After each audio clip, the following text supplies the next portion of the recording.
My answer to people who say, should we just thank people for doing their jobs? Absolutely. Yes, you should. This is Back to Basics. Because every leader's job is to coach their people. How do you coach people? You positively reinforce good performance. That's recognition. You say thank you to people for doing something that you want them to do, and guess what? They'll repeat it. It's the best coaching tool that you have. The other thing I say when people ask me that question, I say, where would you want to work? Do you want to go into work somewhere where somebody never says thank you, where you don't feel like that organization sees and appreciates your unique talents, capabilities, and contributions? Or do you want to go to work somewhere where you feel like not only can you be yourself, but they value specifically what you bring to the table and they say thank you to you for that all the time? So I know where I want to work, but I also know what our research says. Our research says that people disproportionately want to work at and are likely to stay at organizations where they feel like they are appreciated. So please say thank you. For the love of God, say thank you all the time, repeatedly. Thank people for doing their jobs. They will thrive, the organization will thrive, so say thank you and drink. We say thanks a lot at work. You probably don't go a day without hearing it in conversation or seeing it sign off an email. But like any word you say over and over and over and over and over and over, you start to lose sense of the meaning of the word and in some cases, the power of it. I think how you give recognition is really important. Sometimes people think all they have to do is say, great job, or thank you. I'm here to tell you that is not enough. And in fact, that's kind of lazy. So let me give some guidance around how to give recognition well. I want to give credit to Dr. Emiliana Simon Thomas for this one. So the first thing you got to do is be clear about what you're recognizing. If you want all the positive coaching benefits and you want people to repeat the behavior, then be specific about what it is that you're recognizing. Second of all, acknowledge the effort. This is how the person feels seen, right? I see the effort that you put into that. I see you. And then lastly, but not the least important, is refer to the impact that that behavior had. Did it have an impact on you personally? What difference did it make for the business? Be clear about all of those things. And then I'll add my own tip to this one, which is also, I think, important. Make sure you recognize as close to the event as possible.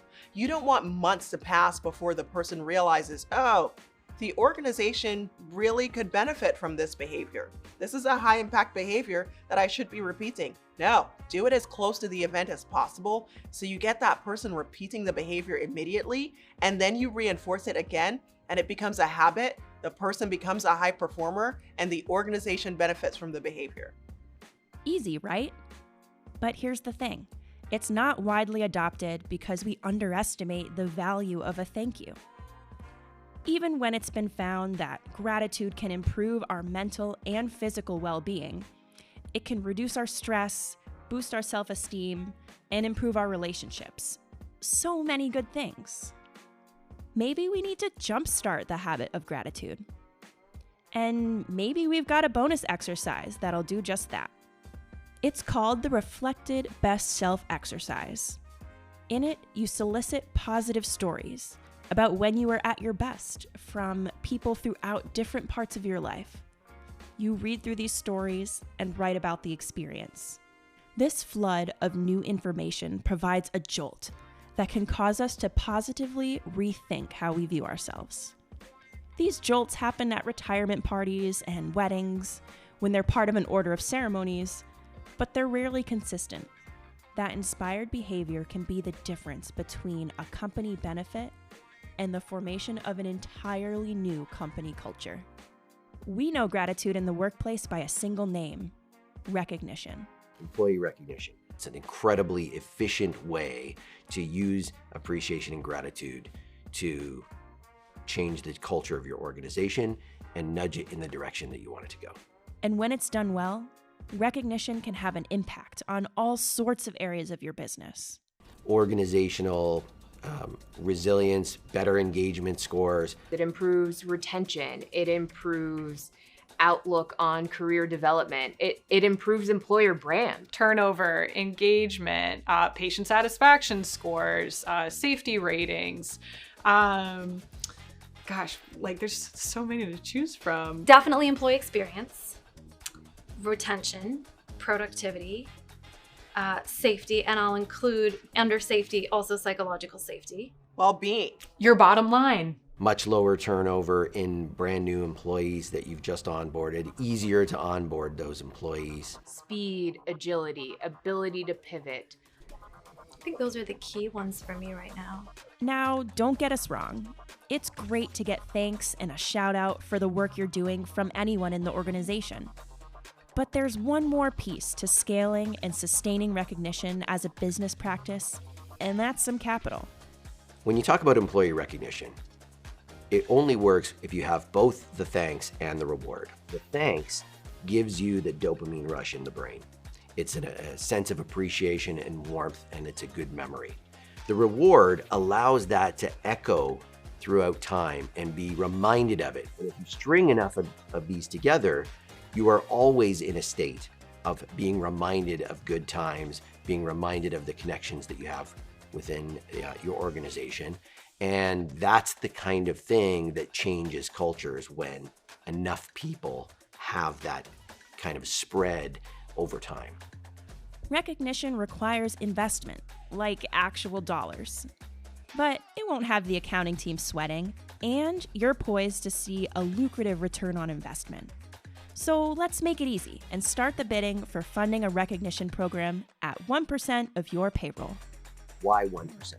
And the magic of changing a recognition program into a recognition culture is that enough of these moments are happening to enough people so that it becomes a self-sustaining system. What that measly 1 penny on the dollar of payroll gives you is enough frequency that you can get that across the organization and actually start to drive that cultural change. It's so small compared to the other investments you're making, but the impact that it can have on the organization is it fundamentally changes what it feels like to work at that company. We'll keep underscoring consistency because it's so important to making anything a habit. That includes creating a good work culture of recognition and maximizing the strength of rewards. A single bonus is also a good event. Person is happy. The problem is it only lasts 3 or 4 weeks. So it's an incredibly inefficient way to spend your money in order to create that feeling with employees and that level of engagement and connection. The other thing is that not only is it only in one point in time, and therefore what do you do for the rest of the year, but the other piece of this is that it comes only from the company. The interesting thing about recognition it's not just the company, it's not just managers, but it's also peers. And so you get this idea of frequency throughout the year, and it's actually delightful to get something from your peers as well. Of course, for any area of business that requires an investment, the investor wants to know if it's actually working. So when it comes to recognition, what does success look like? If you look at a very healthy recognition culture, not a recognition program, but a recognition culture, what you're going to see is this web of connections between individuals, across departments, across countries, across other different kinds of either functional groups, different types of people. And it's that piece that creates the magic, because that web is a series of human connections that makes the collective organization more resilient, more caring, and more agile to deal with things that are change in the organization. So if you visualize it, what you will visualize is this web of connections. All successful recognition programs have solid executive sponsorship and ambassadors and good communication and a well-funded, well-designed program and the data. Yes to all of that, 100%. It's demonstrable, yes. At their core, they realize what we appreciate appreciates. So if we're appreciating our people, our core values, if we're recognizing safety, if we're recognizing,